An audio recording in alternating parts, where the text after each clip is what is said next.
So what's my message today to you young people who've been doing the searching here on what you've been searching for? Well, it's basically this. Whatever the world or even our leaders say, we aren't the bad guys. We don't suck. What do I mean? Stay tuned.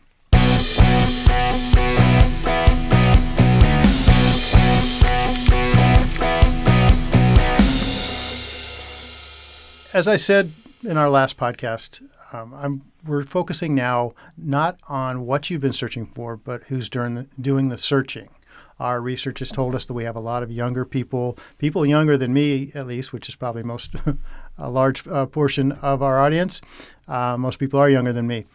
What is our message today? If you caught last time, you know that I related my experience as a young person with communism, going behind the Iron Curtain to smuggle Bibles and being caught by the communists. And the lesson I learned that the war was pretty much already over. God was not concerned, communism was not something that was too big for God. I learned that lesson, but I also learned the lesson recently that people told me even 40 years ago that they had been praying. Those communist Christians who were living under oppression were praying for us in the West that we would experience persecution so we would know what it means to be a true Christian and suffer for Christ, and how through all those decades those prayers may be coming true. And for you young people out there, it probably will be a part of your reality growing up that you will experience persecution and resistance for being a Christian. Well, today that was in a general political societal context. Today I want to get a little more specific and talk about what it may be like within Christianity itself, for you young people as you're moving along in your Christian faith. What is the dynamic going to be between you and other Christians? And thinking about this, I thought about this because I came across an article online in the American Reformer by a guy named John Ehret, and it's called The Embarrassment, Reflex, Evangelicals, and Culture. Now, this is written kind of in a higher theological style. It's a very intellectual style.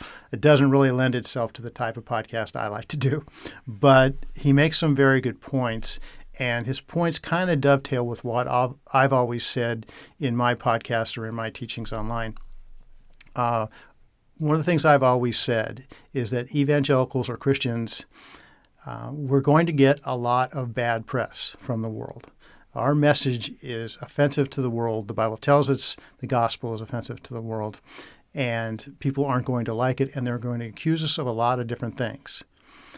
That doesn't mean it's true, and it doesn't mean we have to accept it, and it doesn't have to mean we have to believe our own bad press. We should always have an answer, but we don't have to actually believe it. Well, the author of this article makes this point, but he kind of takes a aspect of it that I hadn't really considered before. And it kind of dovetails also into our current political and cultural state in this way. The cultural conflict we're having right now in this country can basically, one of the ways it can be broken down is the difference of worldview between people who think that we should be ruled by an elite class, that it should be a top-down kind of authoritarian society, versus the traditional American idea of a government of the people, by the people, and for the people. The difference of opinion is, do ordinary people know enough to govern themselves, or do they need an elite to tell them what to do? Well, that has kind of crept into Christianity and evangelicalism, according to this author, and I think he's right.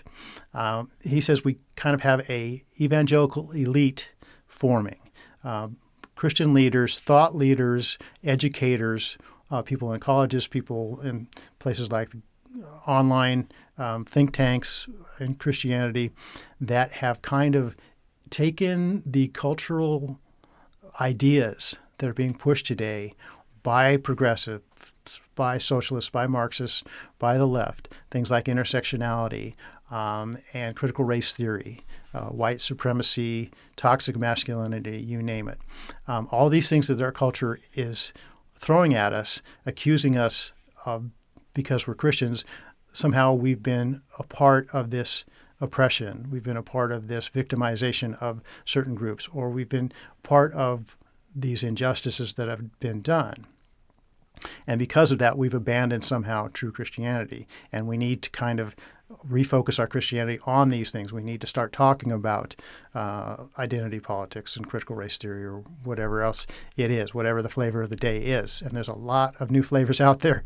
So this kind of cultural elite among evangelicals, a lot of young Christian leaders are falling for this, because this is very prevalent in colleges, universities, youth ministry. It's very much a youth culture. Social media is full of this kind of stuff, influencing our children this way. So a lot of younger Christian leaders, and even some older ones, think we need to move this way. Meanwhile, there's a lot of people in the pews, quote, in the pews, that are very concerned about this movement. They have more of a traditional Christian belief that's more firmly bound by the gospel of the Bible than it is our cultural moment, our cultural thoughts of the moment.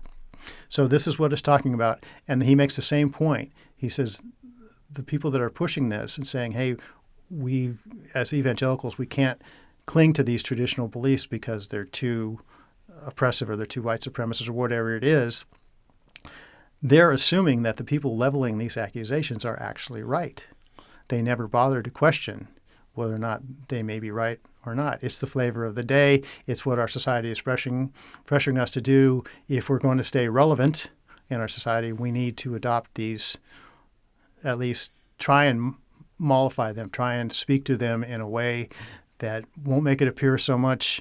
And when you start doing that, when you start kind of trying to integrate basically bad ideas into your theology or into what you're presenting, you invariably start moving towards that ideology. And I think that's kind of what he's saying here.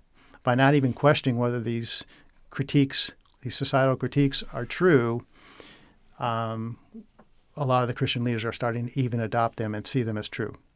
And they're starting to lead and their flocks that way, lead their movements, lead their parachurch organizations or their churches themselves or their colleges, Christian colleges. This is happening a lot in Christian colleges. They're starting to move their institutions that way.